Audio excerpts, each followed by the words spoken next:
Greetings, friends. Today I will talk to you about Cowlitz Indian ancient tribal legends. The legends were only told in the longhouse on nighttime during the winter, when the nights were long and the days were short. When the snow was falling and the rain was falling and we couldn't be outside, we had to be inside. So after dinner time, then the old grandmother or grandfather storyteller would tell the legends. The children would all gather, scattered around, seated. The adults, the elders would be outside of that, and they'd be listening. There were two different kinds of legends. There were the storytelling legends and the moral teaching legends. And I'll give you an example of each. This first legend, Ixwani, that's coyote in the lower Cowlitz language. The upper Cowlitz Taidnapum called coyote spilye. Now, since this legend uses the word Ixwani, we know it is a lower Cowlitz legend. But then it takes place in lower Cowlitz country, as you'll soon find. So one day, Ixwani coyote was traveling up the spilye, you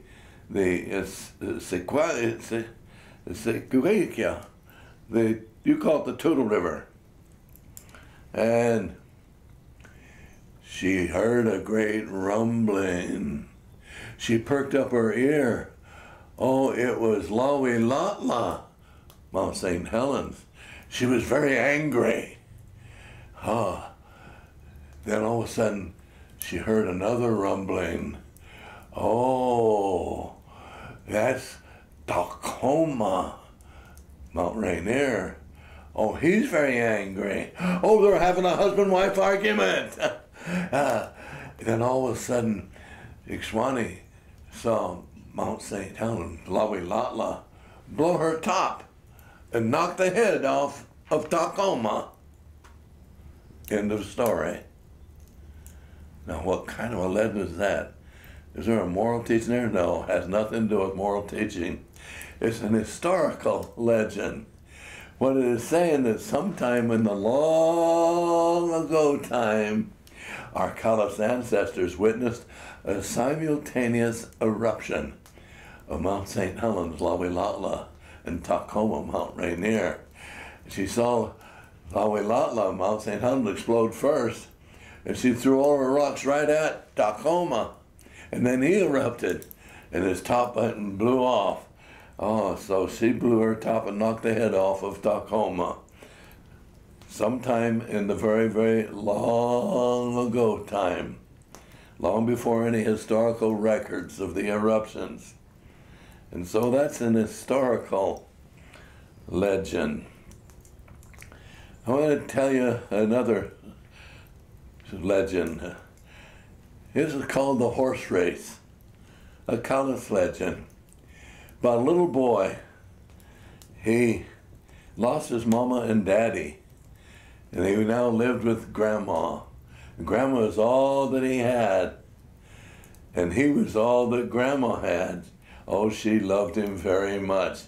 She said to him one day, when you grow up to be a man, you're going to have to learn how to be a good hunter. So I have made for you a small little boy's bow with short, small arrows.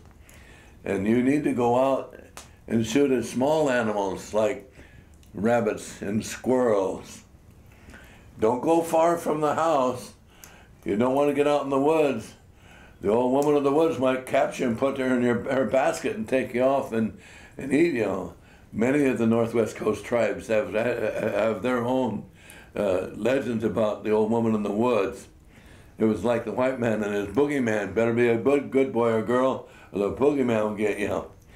But anyway, he went out and he would go hunting in the area around the old longhouse of Grandma's place. and he would be looking for rabbits and squirrels and small animals. One day, he saw an animal was a lot larger than a rabbit or a squirrel, but it was very, very, very, very tiny for its own species. He didn't know what it was. But he said, well, I've been having trouble hitting rabbits and squirrels. Maybe I can hit this one. It's a little bit bigger. He reached into his quiver and pulled out an arrow and put it in his bow. And he missed it. In the meantime, he was thinking, I don't want to shoot that cute animal. So cute. But he had shot, and he missed it. Oh, he was so happy that he missed it because he didn't want to kill that cute animal. But he tried it again, and after about his third one, suddenly that little animal spoke to him and said, why don't you take me home with you? And I will do great things for you. I'll win great prizes for you. Why don't you climb on my back and ride me home? Well, he climbed on the back of this little animal.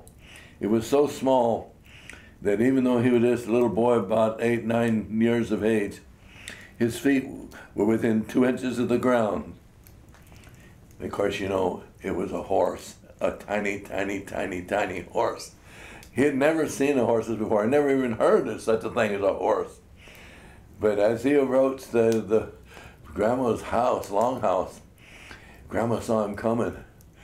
And she had never seen a horse before, although she had heard about them.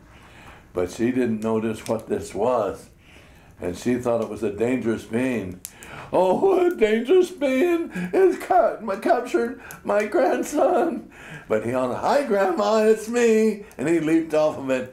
Oh, she said, oh, where did you get that thing, that dangerous being? Take it back where you found it. Oh, but Grandma, it's so cute. Won't you let me keep it? Well, she finally gave in because she loved her grandson so much. Now, she was busy helping him gather grass to feed it every day. And he would groom it every day. And he would ride it every day. In the meantime, Grandma all of a sudden realized what it was. She had never seen a horse before, but she had heard of a Cowlitz chief in another village not far from her village, where that chief had 5 race horses. And so the little horse one day, when the little boy, the grandson, was riding it so well that it was going fast as the wind, and the little horse said, take me to that chief, race me against his race horses. Well, the next day, Grandma and grandson, they didn't take the horse with them. They went alone. They found the village and found the chief. And she said, my grandson has a horse, would like to race against your horses. The old chief, he laughed. Okay, you bring your horse tomorrow and we will race. And after Grandma and grandson left, he turned to his right-hand man leading him in the tribe. And he said, they don't have a horse. You can tell by the clothes they're wearing, they're very poor people. They can't afford a horse. But the next day, Grandma and grandson arrived with a little tiny horse. The chief laughed again. He said to his buddy, the poorest runner horse that I have can run circles around that little thing. He turned to the boy, the grandson, that Grandma's grandson, and said, now you know that whoever wins this race wins the other person's horse. And then you have to throw something else in with that as your bet that you're going to win. And I'll throw a slave in with my horse. What are you going to throw in with yours? This little boy said, I don't have anything else except Grandma. And the old chief says, oh, she's no good. She's too old. And that made the little boy very angry. And he said, my grandma is the best there is. She's the best cook in the world. She carries big loads just as good as anybody. The chief's right-hand man said, go ahead. Your horse can run circles around that one, and I can use her for my woman and my cook. Well, they had the race. He raced his poorest horse. The little horse just ran circles around it, outran it. He went home now with 2 horses and a slave. Wow, he was increasing in wealth. Well, that night, the chief sent a runner to Grandma's lodge and said, "Would you come and race again tomorrow?" Well, they went and raced, and the little horse won again. And then again, and then again. The first win, now he had 2 horses and 2 slaves. Then 3 horses and 3 slaves. Then 4 horses and 4 slaves. And now all the chief had was his best horse. And that horse had never lost a race to any horse. But the little horse won. Now he had all the chief's horses and 5 slaves. The chief sent a runner and said, "I miss my horses. Will you bring your horse back, and you and Grandma come and live in my chief's lodge? And when I die, you'll become the chief, and you'll be a better chief than me." And so he did. And later he became the chief of the village. End of story. This is a moral teaching legend. Before I gave you a history legend, this is a moral teaching legend. And it has several lessons that it teaches us and told our children and our youth. It doesn't matter how poor you are. It doesn't matter how little your talents. First of all, I might say, you are the legend, and the legend is you. Every one of you who are watching this film, you are this legend, and this legend is you, and you are the little boy. You may think, I don't have any talents. My talents are very small. I was gifted very poorly. Grandma is your support system. If you're a woman, maybe your husband is your support system. Your children, you and your husband are their support system. For your husband, his job might be his support system. That's Grandma. That's Grandma. But no matter how poor your little horse is, because your horse is your talents, remember. You may feel, I'm not talented in anything. Well, that's your little horse. But you groom it, you feed it, you ride it. And the more you groom it and feed it and ride it, the faster and the better your talent will become. And you'll win you great things in life, and you'll become the chief. I might say, in my life, I was born in a one-room cabin, 12 feet by 12 feet, with teenage parents. My bed was a cardboard box alongside of their bed. Our dining room table was a fold-up card table. They had no running water in the house, in that cabin. Brought it in a bucket. The cooking stove was a one-burner kerosene stove.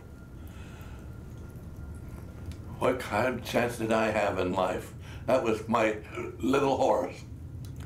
But today I am the chief of my tribe. My name hangs on plaques in the Smithsonian Institute as to being a national Indian leader. But I had to groom my talents. I had to write it and use it. And now I've written 54 books.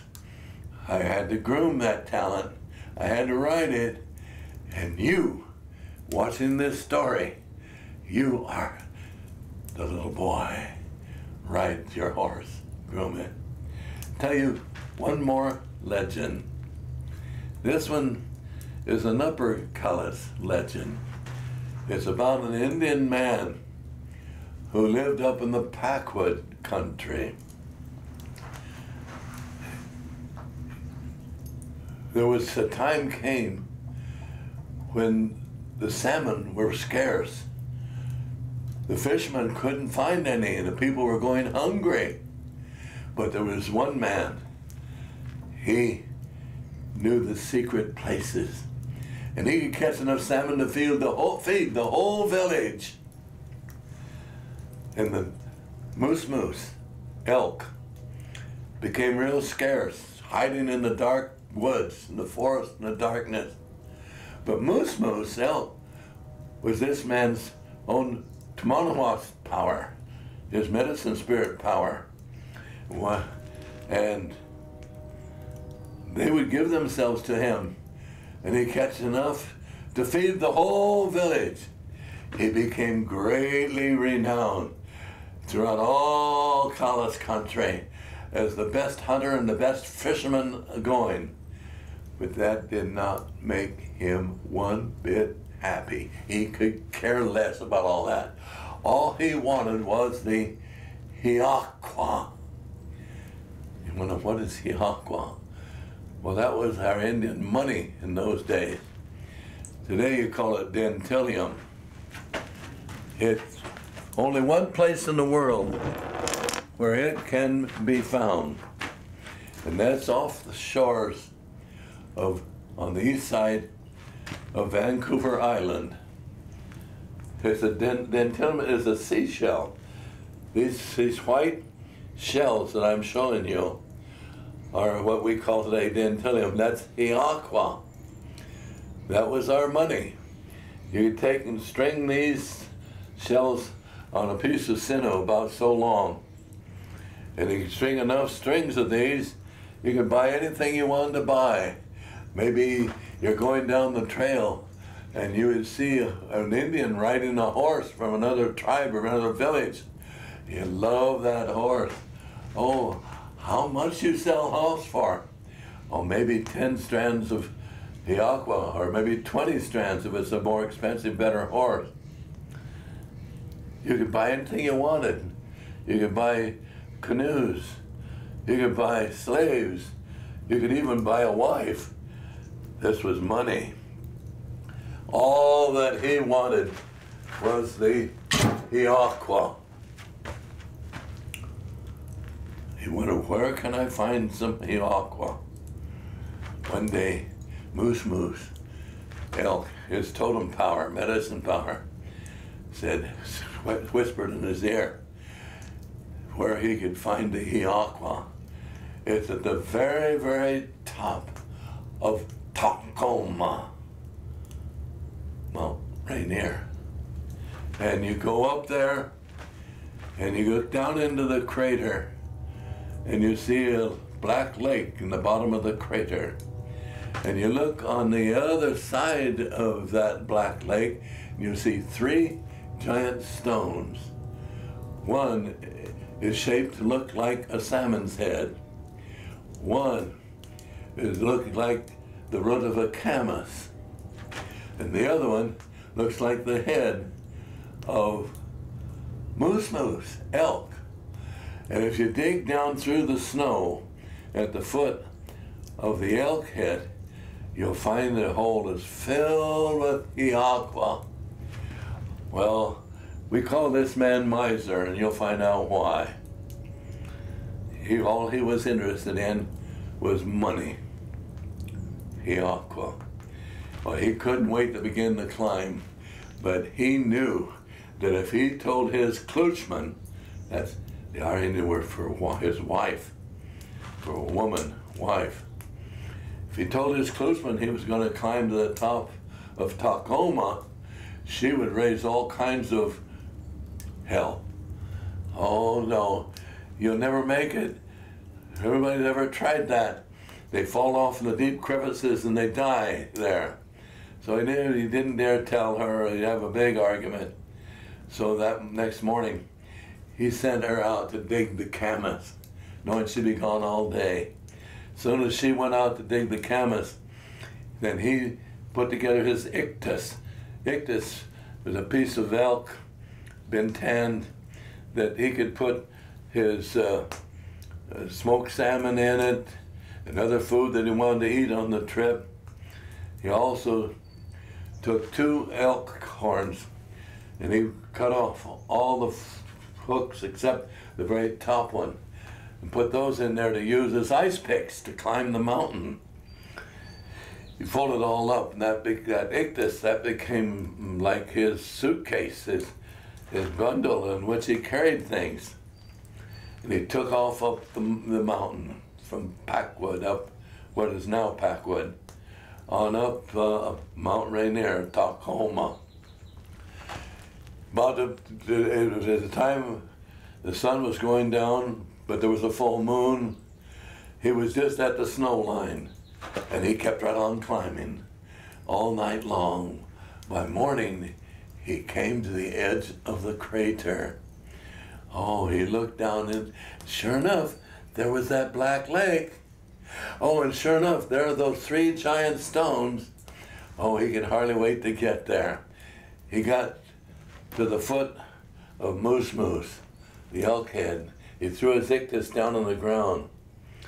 He took out one of his ice picks and came down hard on the icy snow above at the foot of Moose Moose. Whoop! As soon as he hit it, he heard a loud splash over in the lake. He turned and he looked, and there was a giant otter as big as a human being that splashed his tail and was coming out of that water towards him. He went again and continued back. He was fearful. That scared him, but he kept on picking. And every 13th pick, there was a hole. The first time he had the 13th pick, on that 13th pick, he heard all kinds of little splashes and all kinds of just regular little-sized otters splashing their tails on the water. And they came and they made a great big circle all around him and around the 3 stones. But every time he came to another 13th pick, they would come up a little bit closer to him. He got tired and he stopped to rest. Big giant otter came down off of the elk head Moose Moose stone, and she slapped him on his shoulder and he got frightened. Oh, and he went back to picking. Every 13th splash, the other little ones got closer and closer to him.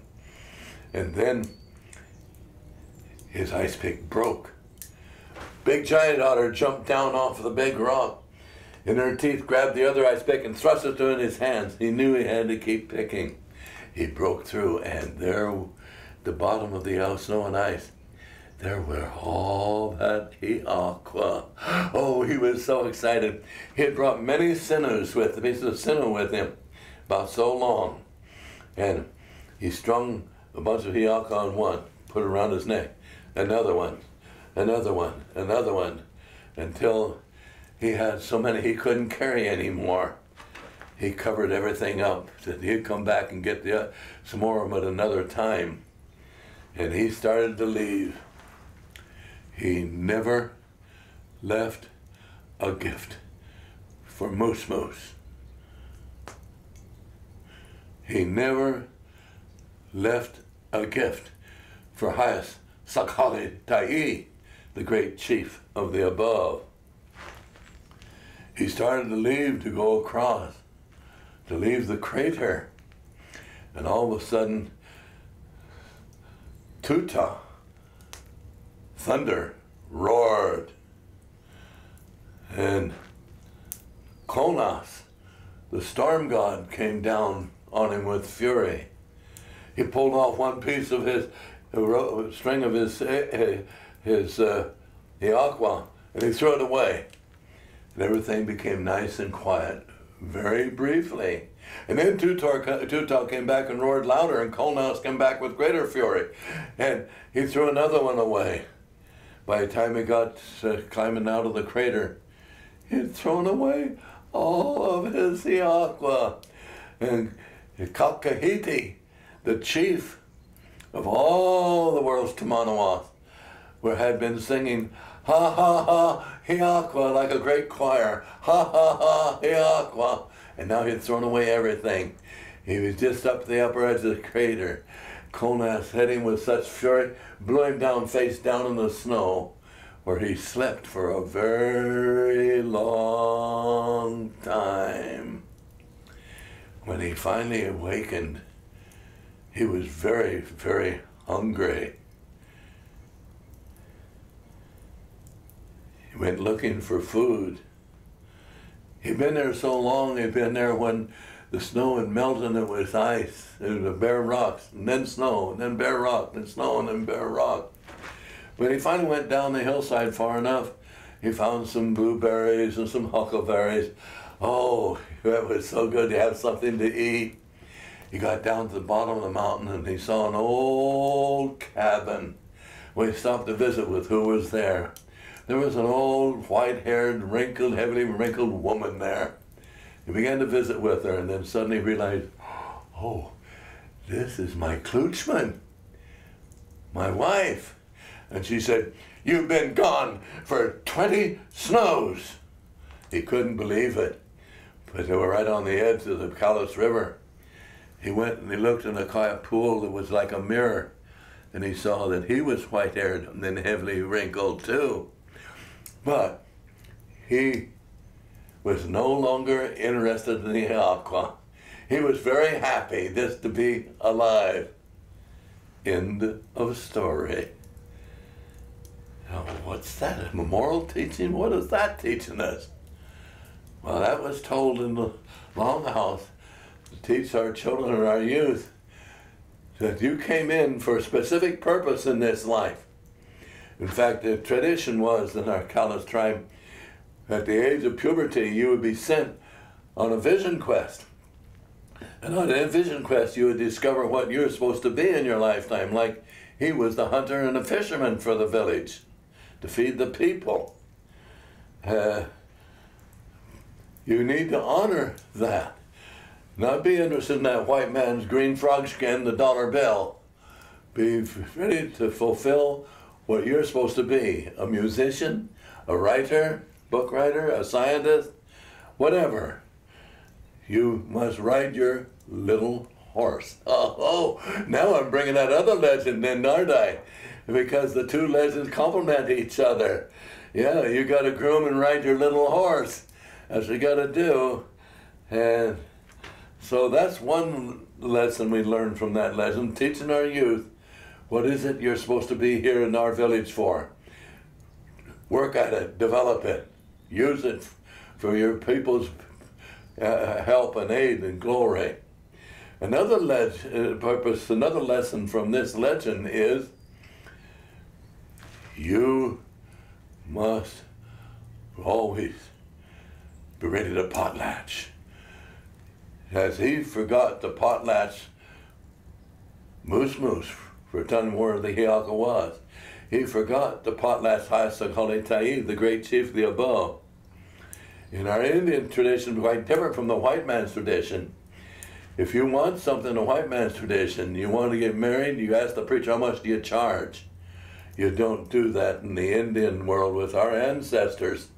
No, you offer a gift. But he didn't offer any gifts even afterwards and Thanksgiving. And this statement is saying, be ready to word anybody for anything. In the white man's tradition, you pay the doctor what he asked for in his fee.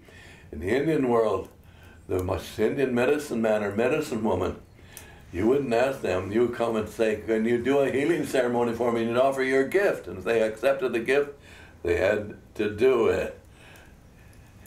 We need to learn this lesson from this legend to be ready to give your gift. If you ask for anything from your teacher, your leader, you first offer your gift. If they accept it, then they must do what you asked for. There are many, many other legends. I have here in my hand a book of Legends of the Cowlitz Indian Tribe. 411. I've only given you 3 legends. 411 pages of Cowlitz Indian legends. These are legends that now at my age of 94, these are legends I spent a lifetime in gathering. And these you can get, and you will enjoy the legends of our Cowlitz ancestors. Masi, masi, masi. Masi kofanaika tum tum. Thank you, thank you, thank you. Thank you from my heart. Close Kakwa. Good it is.